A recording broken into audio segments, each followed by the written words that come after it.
comparative literature is not a branch of literature. It is a method of studying literature. It studies literature as something transcending ethnic, linguistic, and geographical boundaries. Humanity has no boundaries. Life has no boundaries. And literature also has no boundaries.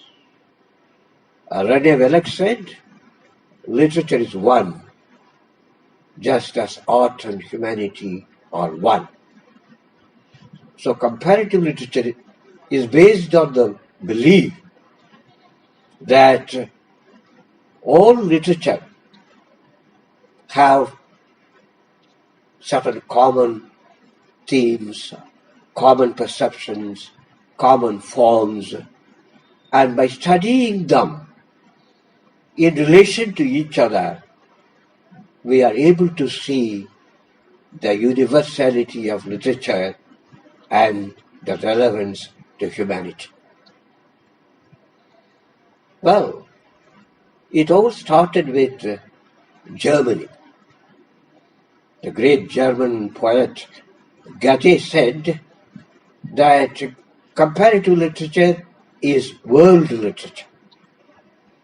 But nowadays, we don't agree with the view.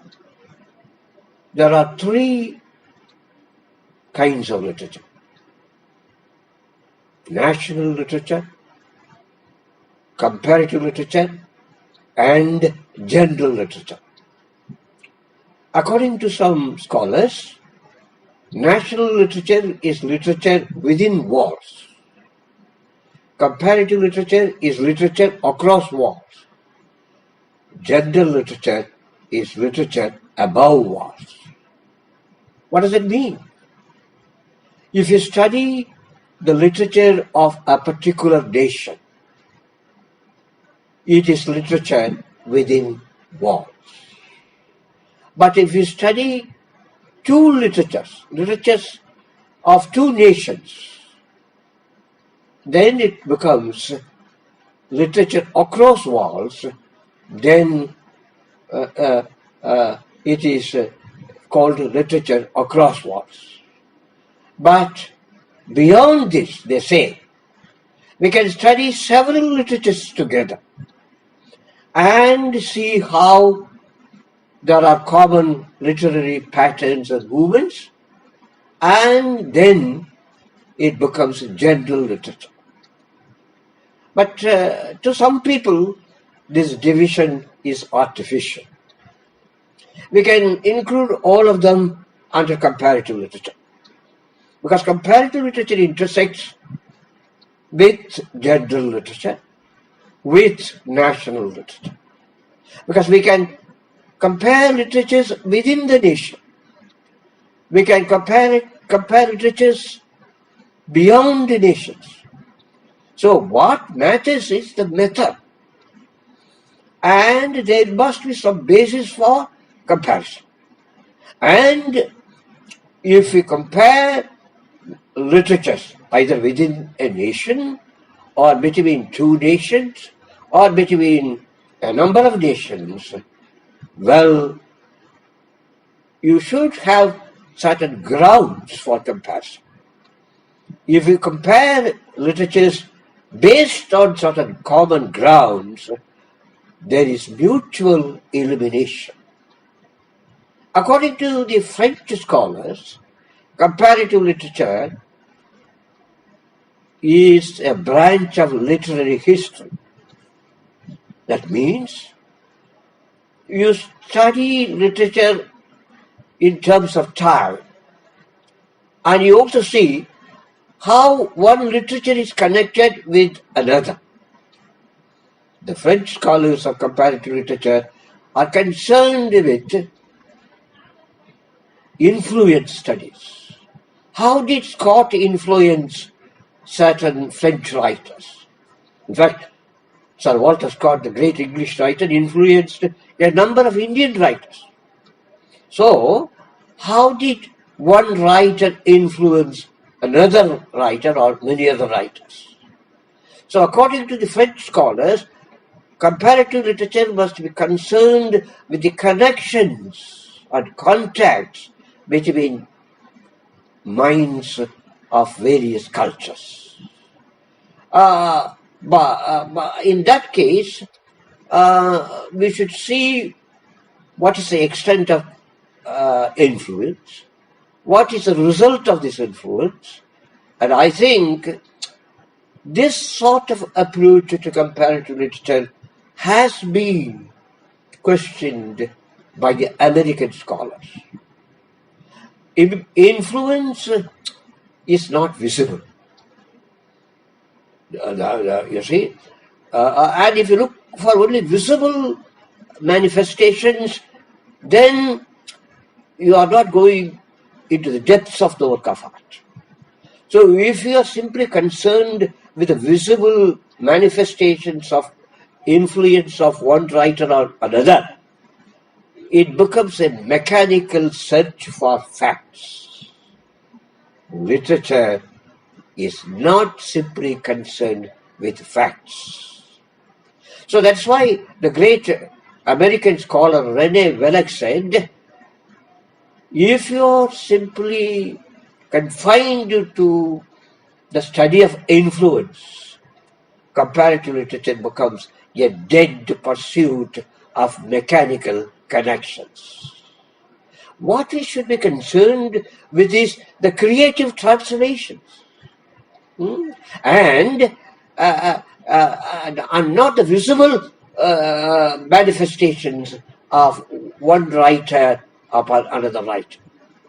For example, the great Tamil writer Subramania Bharati was profoundly influenced by the British romantic poets. He was influenced by Shelley, he was influenced by Keats, he was influenced by Coleridge. But to study the poetry of Bharati as something that was simply influenced by Shelley will not result in good critical analysis. In fact, we all know that Keats wrote a great ode called The Ode to a Nightingale. It is a beautiful poem. It talks about the song of a bird, which made the poet experience immortality. It made him forget all the world around him. It looked as though he was flying into the skies, into the infinity, on the viewless wings of poetry. And then everything appeared to be deathless. When Keats listened to the great song of the nightingale, everything appeared to be a vision of immortality. But soon he realized that he cannot be in that world of immortality. He comes back to the world of mortality. He comes from that ideal world of beauty to our actual world of mortality. He comes from the world of pain and sorrow.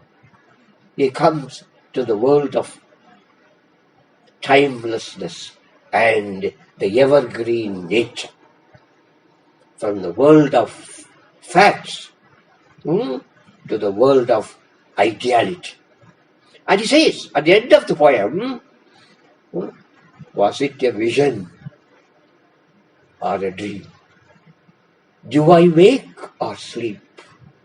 He says, everything is gone.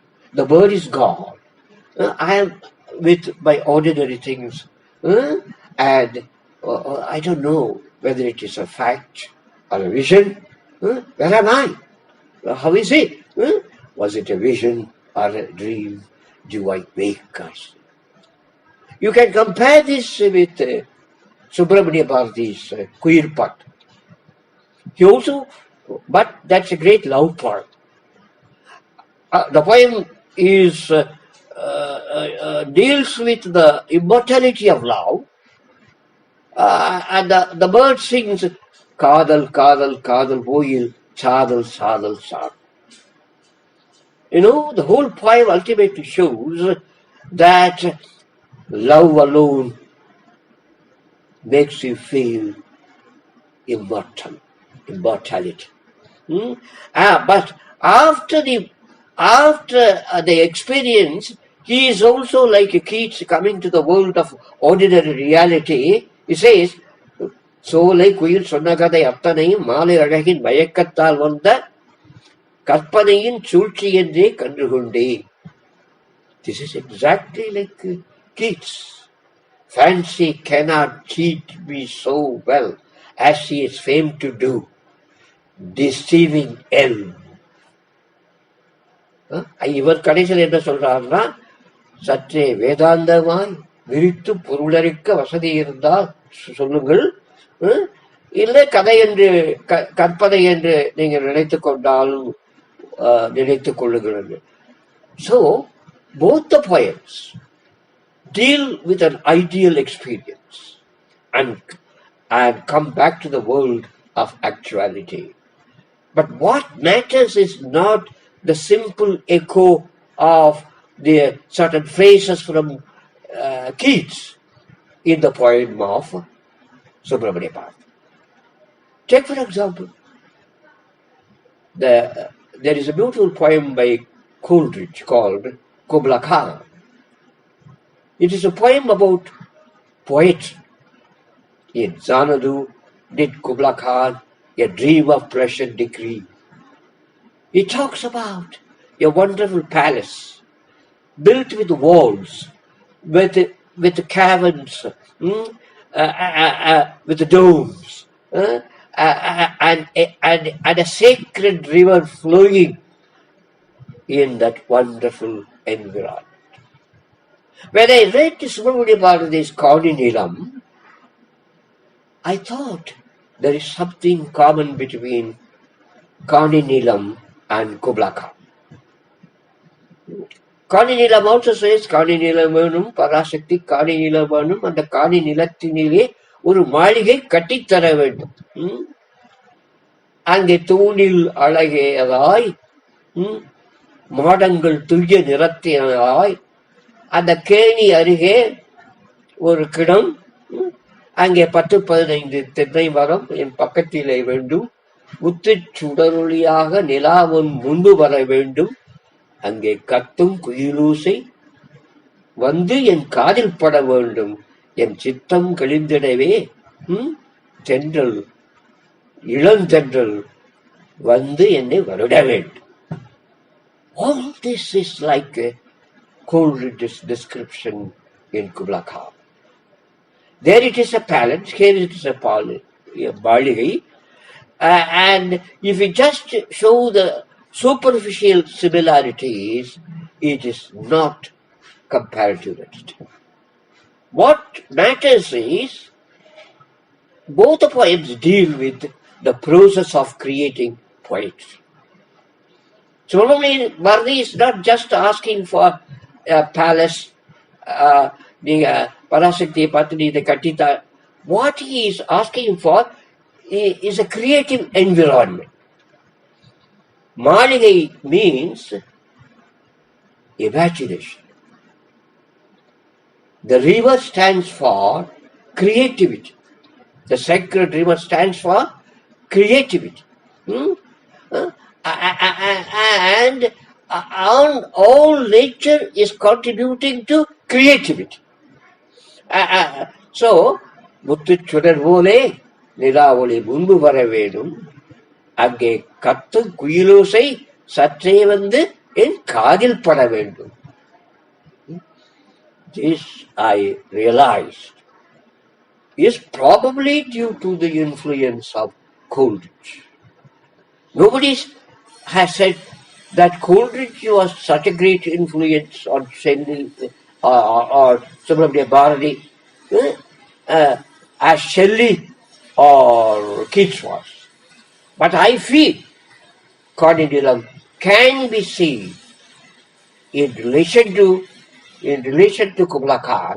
The most important thing is in both the poems, You see, அங்கே காட்டு வெளியிலே அம்மா நின்றன் காவல் வர வேண்டும். எங்கள் கூட்டு கழுகினிலே கவிதை கொண்டு தர வேண்டும். காட்டு வெளியிலே ஒரு பத்தினி பெண் வேண்டும். அந்த பத்தினி பெண் கவிதை கொண்டு வர வேண்டும் எங்கள் கூட்டு கழுகினிலே. In that position he is asking Parasakthi, அந்த காட்டு வெளியினிலே அம்மா நின்றன் காவல் வர வேண்டும், எந்த பாட்டு திறத்தாலே இவ்வையத்தை பாலித்திட வேண்டும். This is exactly like Coleridge's Kubla Khan, but there is also difference. In Kubla Khan also there is a reference to an Abyssinian maid, a damsel with a dull shiver. She is the source of inspiration to the poet. With the inspiration of the damsel, he says, I will create poets. Subramania Bharati says, பாட்டு கலந்திடவே ஒரு பத்தினி பெண் வேணும், எங்கள் கூட்டு கழுகினிலே கவிதை கொண்டு தர வேண்டும். But he is asking Mother Goddess, Mother, you go to the end of the forest and you protect us. This is a wild forest. There are wicked people. He is asking Mother Goddess to be a protector. Not to protect the world, you protect us. If you protect us, my poetry will protect the world. This is very, very interesting. You see, he is asking Mother Goddess to protect the lovers. And he tells Mother Goddess, if you protect us, my poetry will protect the world. This is from Shelley. Shelley says, he is asking the west wind to inspire him with poetry. And if the west wind inspires him, he says his poetry will bring a revolution to the world. And he says, if winter comes, can spring be far behind. So what I want to emphasize is, our friend, Subramania Bharati, must have studied Shelley, Coleridge, but he created his own poetry. And sometimes his poetry is even better than the poetry of Keats or Shelley and Kubla Khan. Coleridge's Kubla Khan is simply a poem on poetry. Bharati's Kaniniram is a prayer to Mother God. And he is asking Mother Goddess to give him a virgin girl. And his love with the virgin girl will help him to create poetry. And he says, with my poetry, I will save the world. No poet on earth has ever so far said. He has told God that I will take care of the world. Subramania Bharati says, you take care of our love, I will take care of the world. And this kind of great, inspiring poetry from Subramania Bharati should have been inspired by Coleridge, but by comparing the two poems, if you are able to give illuminations, interpretations, that is more important than state the influence. If the French school gave importance to the actual connections and influences between authors, as I said already, the American school wanted to see how one literature can illuminate another. This study is not a causal study, it is a critical study. The American approach has a view that literature is not a document.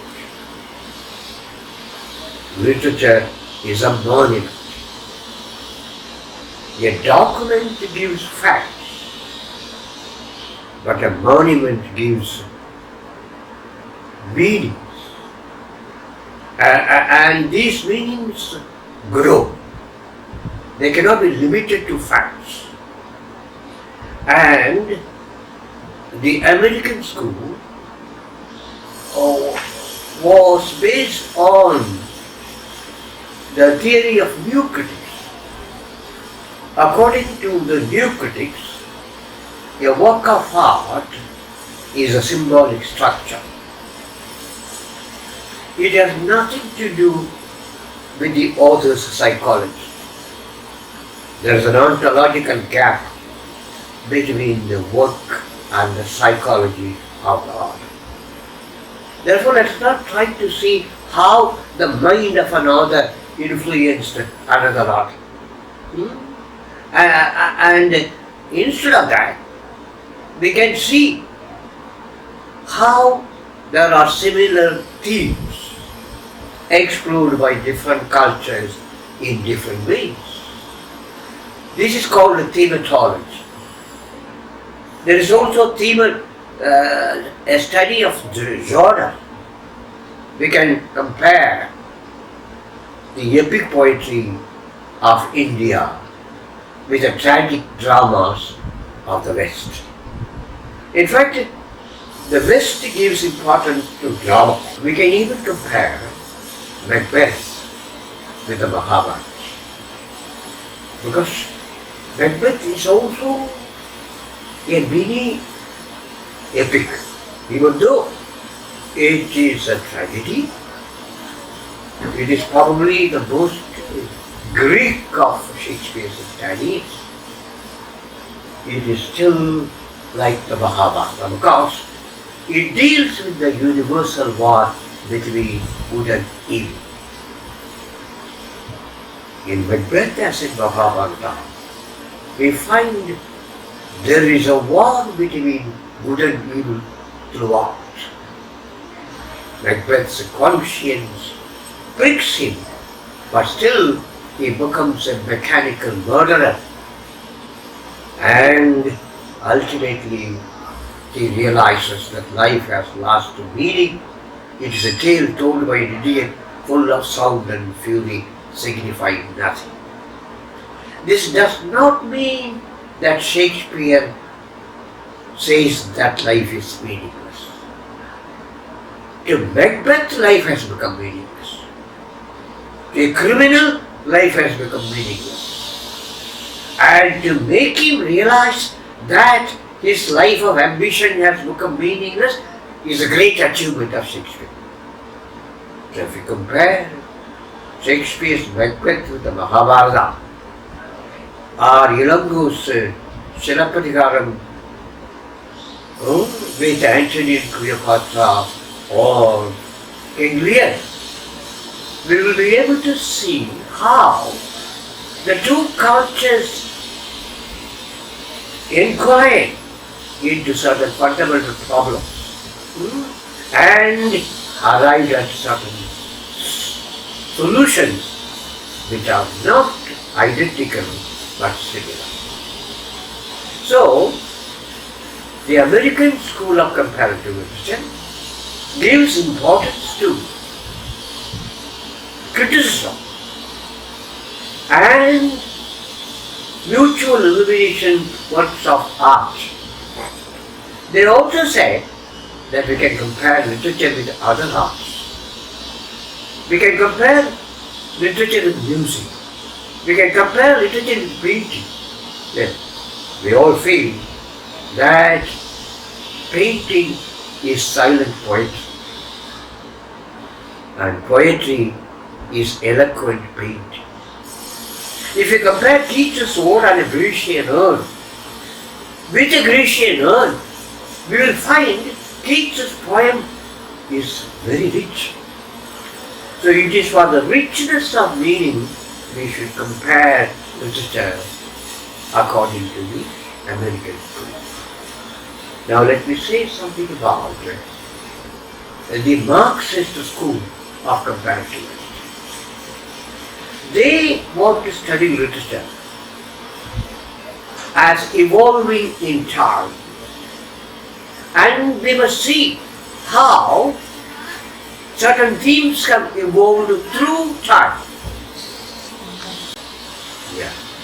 They want to see how certain themes evolve in and through time. For example, the theme of woman leaving home is an important theme in Western literature. The Marxist comparatists would compare this theme in Boccaccio's Decameron, Tolstoy's Anna Karenina, and Ibsen's A Doll's House.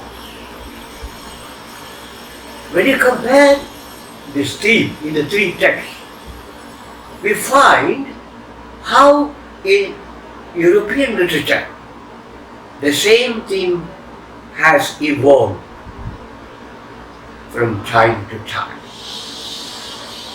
In Decameron, Boccaccio shows how a heroine was stolen by a monster, and later the husband came and he wanted to get back his wife.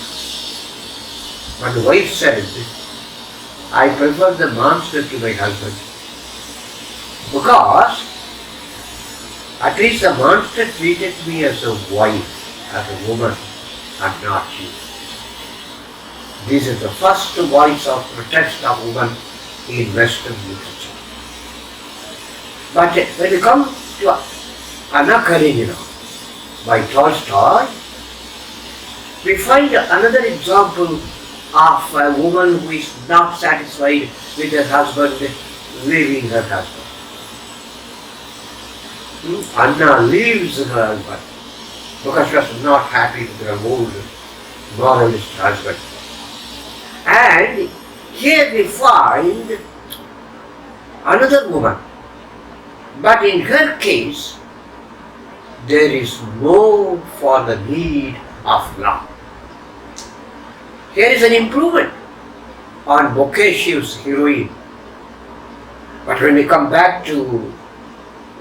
to Nora, Ibsen's Nora, we find a great leap. Ibsen's Nora also leaves her husband, who ill-treated her in spite of the fact she made a stupendous sacrifice for his sake. When she made a sacrifice for the sake of her husband, the husband did not realize her value. He found fault with her, he again ill-treated her. As he said, she opened the door and left the door with a bang. And people say this bang resonated in Europe when a woman left her home. An angry woman left her home. It reverberated throughout Europe. Nora's leaving the home is the most significant event in European history. You know the reason? Nora did not leave her family for another family. Nora said, when the husband said, what about your duty to your husband, to your children and all that? Why do you leave? He said, there are duties to my son. I must care for my son. So, Nora wanted liberty, identity, freedom. She did not want simply love, physical or spiritual. She said, I will enter the world in search of my identity, freedom and equality. This is the great evolution of the European woman in history. According to the Marxist, it is an illustration of the Marxist theory of negation of negation. In vocatio, there is only negation. In Anna Karina, there is some movement towards the positive. Towards the positive. But between Ibsen's Nora, there is a negation of negation.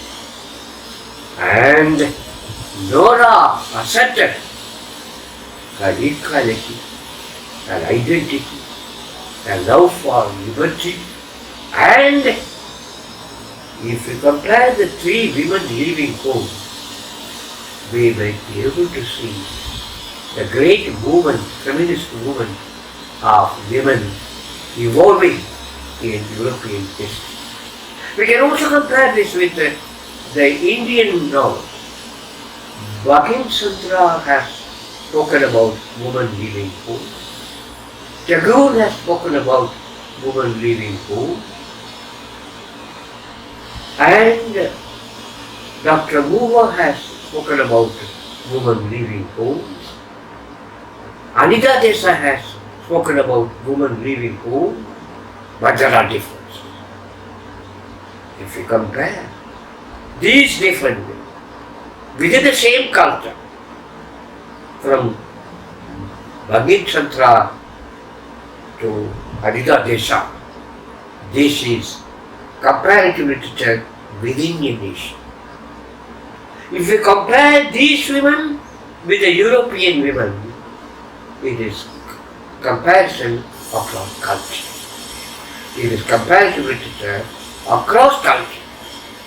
If you study the same theme in relation to different, so many cultures, then it becomes literature above all.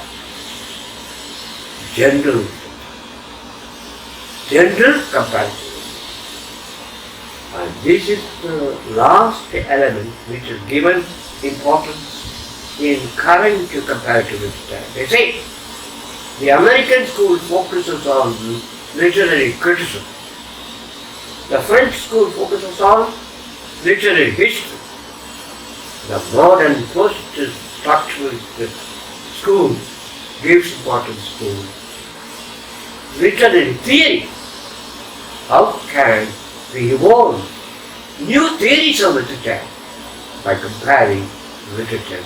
So, comparative literature has moved a long way from history to criticism to theory, and to do it that way. In India particularly, comparative literature can vitalize and humanize our studies. Because we are studying English literature as literature of the British people. But if we relate it to comparative literature, we can relate it to our own roots. And when we compare English literature with our own literatures, that will illuminate our own literatures as well as enrich our study of English literature. Therefore, it is my plea that all language departments, particularly English departments, should make the study comparative in order to make the study of literature human, humane, creative, and relevant to our own culture. Thank you.